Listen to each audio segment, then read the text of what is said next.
안녕, 이투스 교육평가연구소장 김병진입니다. 지난번에 약속한 대로 우리 약대 경쟁률 한번 살펴보도록 하죠. 약대는 총 37개 대학에 777명이 모집을 했는데 가군에 18개 학교, 나군에 15개 학교, 다군에 5개 학교 이렇게 됩니다. 지금 37개가 아니죠? 다음 38개인데 계명대 같은 경우 제약학과와 약학과로 따로따로 모집을 했는데 가군에서는 제약학과 그리고 다군에서는 약학과를 했기 때문에 모집했기 때문에 이 두 개가 나뉘어져 있다고 보시면 됩니다. 그래서 대학 수가 제일 많은 건 가군이지만 모집 인원 수가 제일 많은 건 나군이에요. 그렇죠? 지원 인원도 나군이 제일 많아요. 딱 한눈에 보기에. 하지만 경쟁률은 비교적 모집 인원이 가장 적었던 다군에서 경쟁률이 가장 높은 양상을 보이는 걸 보실 수 있습니다. 그래서 전체적으로 보면 다군의 경쟁률이 굉장히 높은데 이건 뭐 다른 모집 단위도 마찬가지죠. 다군의 대학이 많지 않기 때문에 결과적으로 좀 몰리는 현상이 발생을 한다라는 걸 생각해 두면 될 거예요. 그래서 다군 경쟁률을 한번 보면 다군에서 가장 경쟁률이 높았던 대학은 계명대입니다. 69대 1의 경쟁률을 보였고 반면에 가장 많은 인원이 지원한 곳은 바로 순천대입니다. 순천대. 뭐 국립대라는 어떤 특성도 있기는 하지만 결과적으로 순천대는 3개 영역만 반영을 했다는 점, 그러니까 국어와 영어 중에서 하나를 택할 수 있었죠. 그래서 수학이랑 탐구는 필수지만 국어와 영어 중에 하나를 선택할 수 있고 영어가 절대평가였기 때문에 굉장히 많은 학생들이 지원을 했던 것이 아닌가라는 생각이 듭니다.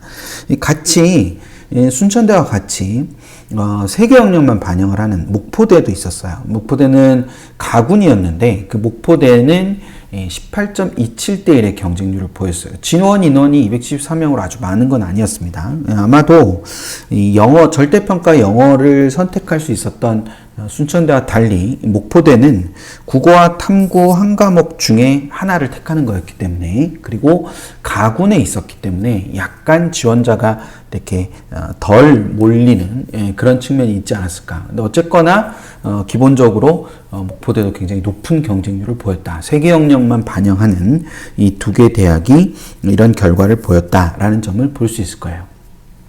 또 하나 이제 그 반영의 상황에서 특이한 점을 가지고 있었던 또 하나의 그 확률과 통계 선택자가 지원 가능했던 약대가 있었는데 인제대 인문약학과 그리고 이화여대의 미래산업약학 전공은 그러니까 인제대는 인문계열만 따로 받는 거고 이화여대는 이게 이제 공통이어서 더 좋은 점수를 가진 친구들이 지원을 하게 되는 거죠. 그래서 인제대는 3명 모집에 34명이 지원을 했고 이대는 20명 모집에 107명이 지원을 하는 그런 결과를 가져왔다라고 볼 수 있을 겁니다.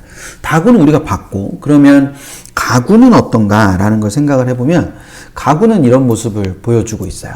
그래서 경쟁률이 제일 높았던 이게 이제 경쟁률 순인데 아까 봤던 목포대가 경쟁률이 가장 높았습니다. 아까 말씀드렸듯이 3개 영역을 반영할 수 있다는 것이 굉장히 큰 특징이었고 반면에 지원 인원이 제일 많았던 곳은 덕성여대예요.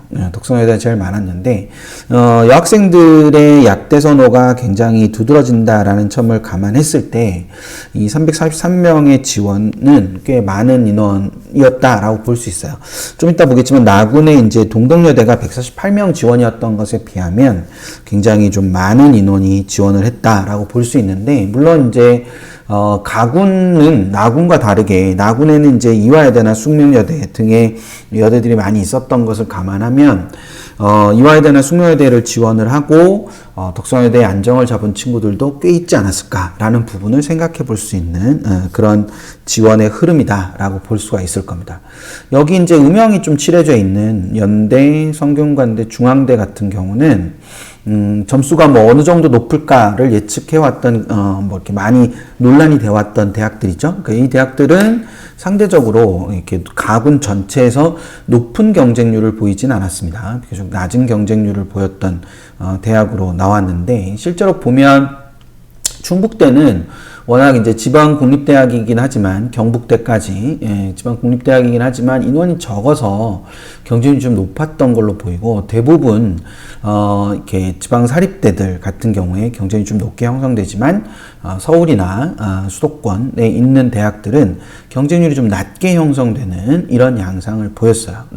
가군에서는.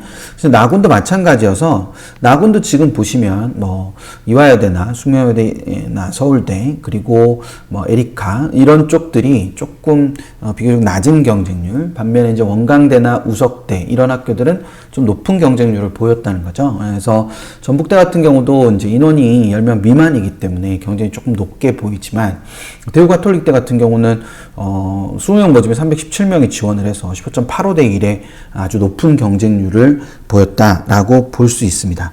대구가톨릭대 같은 경우는 이제 영남대와도 아주 비교가 돼서 영남대가 8.79대 1의 경쟁률밖에 보이지 않았지만 대구가톨릭대 굉장히 높아서 계명대라든지 아니면 뭐 경북대와 같이 동일한 지역에 있는 그런 대학들에 비해서 굉장히 높은 경쟁률을 보여줬다라고 우리가 해석을 할 수 있을 것 같습니다.